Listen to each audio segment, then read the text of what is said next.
नमस्कार दोस्तों, स्वागत है आपका आज के मुख्य समाचार में, जिसमें सबसे पहली बड़ी खबर में जिक्र होगा उत्तर प्रदेश का, जहां पर मस्जिद के शिलान्यास में सीएम योगी के नहीं जाने के बयान पर बिफर गया है विपक्ष और कह दी है ये बड़ी बात। इसी के साथ दूसरी बड़ी खबर में बताएंगे आपको कि लॉकडाउन ने तोड़ दी है देश के मध्यम वर्गों की कमर और कोरोना संकट में कमाई में 15% का नुकसान यहाँ पर एक सर्वे में दर्ज किया गया है। तीसरी बड़ी खबर में बताएंगे कि कोरोना काल में बदल गया है लोगों के खर्च करने का तरीका और अब इन चीज़ों पर उड़ा हैं सबसे ज़्यादा पैसे।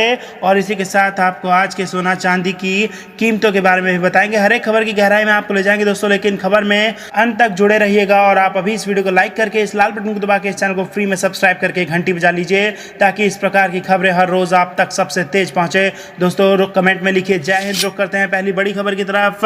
अयोध्या में मस्जिद के शिलान्यास में सीएम योगी के नहीं जाने के बयान पर बिफर गया है विपक्ष और कही है ये बात। जी हाँ दोस्तों, मुख्यमंत्री योगी आदित्यनाथ के इस बयान पर कि योगी और हिंदू होने के नाते वो अयोध्या में मस्जिद के संग बुनियाद समारोह में नहीं जाएंगे, इस पर प्रतिक्रिया करते हुए समाजवादी पार्टी ने शुक्रवार को कहा कि उन्हें इसके लिए अपने लोगों से माफी मांगनी चाहिए, क्योंकि वो पूरे राज्य के मुख्यमंत्री हैं। समाजवादी पार्टी के प्रवक्ता पवन पांडे ने कहा कि ऐसा कहकर योगी जी ने अपने उस शपथ का उल्लंघन किया है जो मुख्यमंत्री पद ग्रहण करने के पहले उन्होंने ली थी। वह पूरे राज्य के मुख्यमंत्री हैं, न कि केवल हिंदुओं के। प्रदेश में हिंदू और मुसलमान की जो भी आबादी है वो सभी के मुख्यमंत्री हैं। मुख्यमंत्री की यह भाषा गौरव को कम करती है। इसके साथ पांडे ने कहा कि उन्हें इसके लिए लोगों से माफ़ी मांगनी चाहिए। तो दोस्तों योगी आदित्यनाथ को लोगों से माफ़ी मांगनी चाहिए, ये बड़ा बयान दे दिया है समाजवादी पार्टी के नेता ने।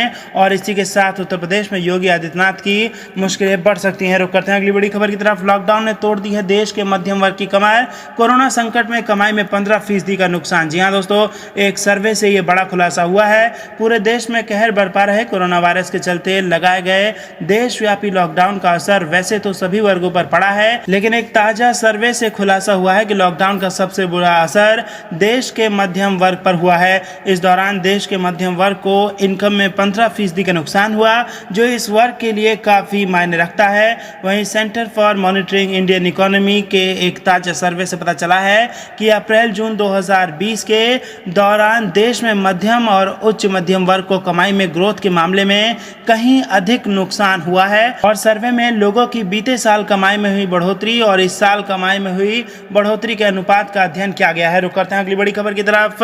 कोरोना काल में बदला लोगों के खर्च करने का तरीका और अब इन चीजों पर उड़ा रहे हैं सबसे ज्यादा पैसे। जी हाँ दोस्तों, महीनों के लॉकडाउन के बाद लोगों में खरीदारी का रवैया भी बदला है और खर्च करने के रवैये से पता चला है कि भारतीय लोग अपने और करीबियों को सुरक्षित रखने के लिए कितने चिंतित हैं। आम लोगों के खर्च करने के इन तरीकों से कुछ कंपनियों को फायदा भी हो रहा है। हाल ही के दिनों में बाजार में कुछ ऐसी वस्तुओं की मांग में इजाफा हुआ है, जिससे पता चलता है कि उनके खरीदारी के व्यवहार में कितना बड़ा बदलाव आया है। ब्लूमबर्ग ने अपने एक रिपोर्ट में इस बारे में जानकारी दी है। आइए जानते हैं आखिर वो कौन से प्रोडक्ट्स हैं जिनकी मांग भारतीय बाजार में बढ़ रही है और लोगों के खरीदारी के रवैये में क्या बदलाव आया है। जी हाँ दोस्तों, च्यवनप्राश की बिक्री में भारी इजाफा देखा गया है। दुनिया भर में लोग मौजूदा महामारी को देखते हुए अपने सेहत को बेहतर करने और अपनी रोग प्रतिरोधक क्षमता बढ़ाने का सबसे ज़्यादा इस पर पैसा खर्चा कर रहे हैं। आमतौर पर भारत में इसका मतलब आयुर्वेद को ही समझा जाता है।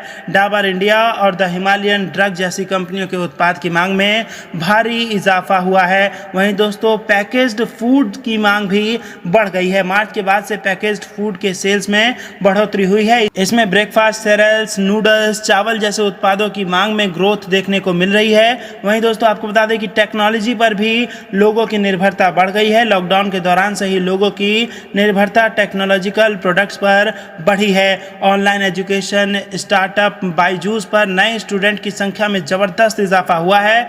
अब कंपनी ने अपने नए यूजर्स को रिटेन करने के प्लान पर काम कर रही है।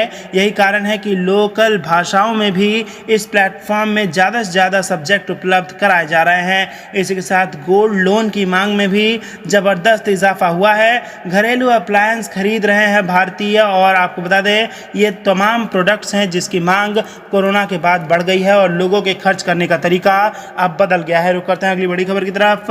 सोने की कीमतों में लगातार 16वें दिन रिकॉर्ड तोड़ तेजी, पहली बार दाम 57,000 रुपए के पार। जी हाँ दोस्तों, सोने की कीमतों में लगातार 16वें दिन तेजी का सिलसिला जारी रहा। शुक्रवार को 10 ग्राम सोने की कीमतें पहली बार 57,000 रुपये के पार पहुंच गई। वहीं 1 किलोग्राम चांदी के दाम रिकॉर्ड स्तर 77,000 रुपये पर पहुंच गए।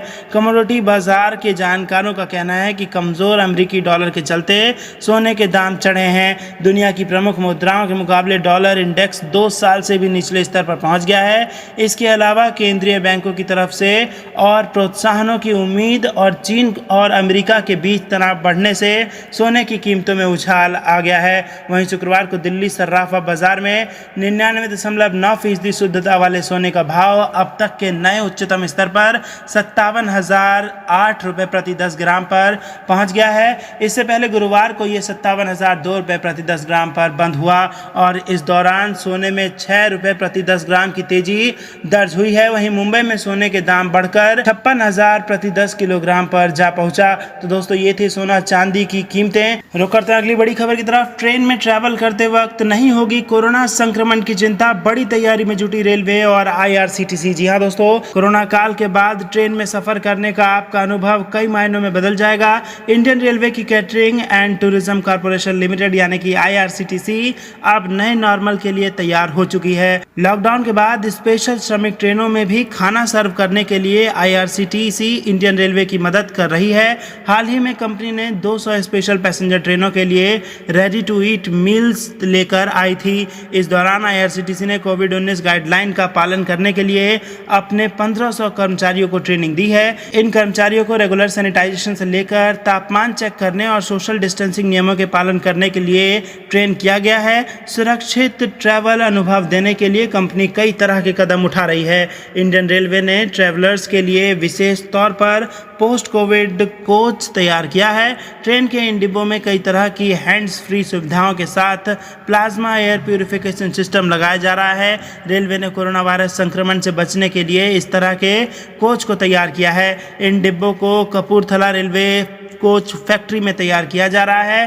पोस्ट कोविड कोच में कई तरह के विशेष फीचर्स को लगाया जा रहा है। इसमें कई ऐसे फीचर्स होंगे जिसमें किसी सुविधा के लिए हाथ का इस्तेमाल नहीं करना होगा। मसलन पानी की टैप या साबुन डिस्पेंसर को पैर से ही ऑपरेट किया जा सकेगा।